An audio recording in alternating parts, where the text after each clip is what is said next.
एक चीज़ काफ़ी जो नोटिस की जाती है, लोग काफ़ी करते हैं, जैसे एमआरआई उन्होंने करवाई, उनको बैक का कोई इशू था, उसके बाद वो डिस्क बल्ज उनको दिखता है तो गूगल पे सर्च करते हैं कि हाँ, तो गूगल जैसे भी आप डिस्क बल्ज का क्या ट्रीटमेंट डालते हैं तो वो मल्टीपल चीज़ें बताता है, उसमें सर्जरी की ऑप्शन एक वो बताता है। तो लोगों को ये लगता है कि हाँ, मुझे सर्जरी की जरूरत तो नहीं है, हर एक डिस्क बल्ज को सर्जरी की जरूरत नहीं होती। सो थोड़ा सा आपको बताऊंगा कि डिस्क बल्ज होता क्या है, थोड़ा डिस्क है क्या। तो यहाँ पे जैसे आप देखेंगे तो मैं आपको बताऊं कि ये हमारे पास आज सुबह पेशेंट आया, तो इसमें आप मानेंगे कि ये 5-6 वर्टिब्रा है जिसमें ये डिस्क फट के बाहर आया हुआ है। और इसने किया क्या है, देखो ये पूरा नस था, नस में सफेदी आ चुका है और इसको पूरा जकड़नपन शरीर में, हाथों का भी पतला पड़ना और सारा कुछ हो रहा है। ये जो नस है जो सफेद हो गया, ऐसे एक यही कुछ केसेस होते हैं जिसमें हम सर्जरी करते हैं। लेट्स से कि जिसको हम सर्जिकल प्लानिंग जो हमें करना पड़ता है, क्योंकि इसमें अगर मैं वेट करूंगा नस का और खराब होना और परमानेंट डैमेज, फर्दर प्रोग्रेस करने का खतरा जो है वो बनता है। सो हर डिस्क बल्ज में नहीं, ऑफ कोर्स डिस्क बल्ज की भी स्टेजेस होती है, माइल्ड, मॉडरेट, सीवियर, जिससे कैनाल सिनोसिस आता है। तो मैक्सिमम ऑफ द पेशेंट जिसमें हमें डिस्क बल्ज दिखता है, सिम्टम्स को कोरिलेट करते हुए हम डिसीजन लेते हैं। हम हमेशा 90% ऑफ द केसेस में, मोर देन 90 मैं कहना चाहूंगा कि हम दवाइयों से ही इलाज करते हैं, मेडिसिन, फिजियोथेरेपी, इंजेक्शन, वट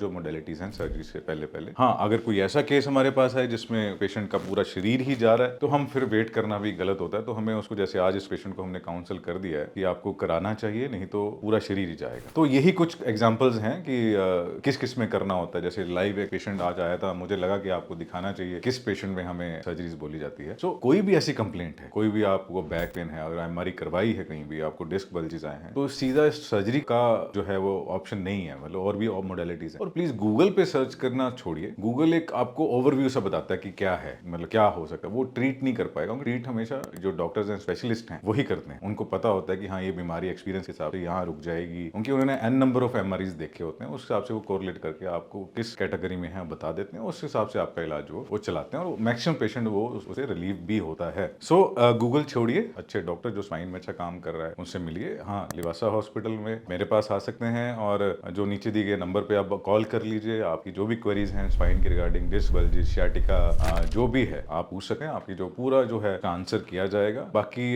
कोई भी और क्वेरी है आप जस्ट नीचे जो टेक्स्ट बॉक्स है उसमें डाल के भेजिए, हम उसका आंसर करेंगे। धन्यवाद।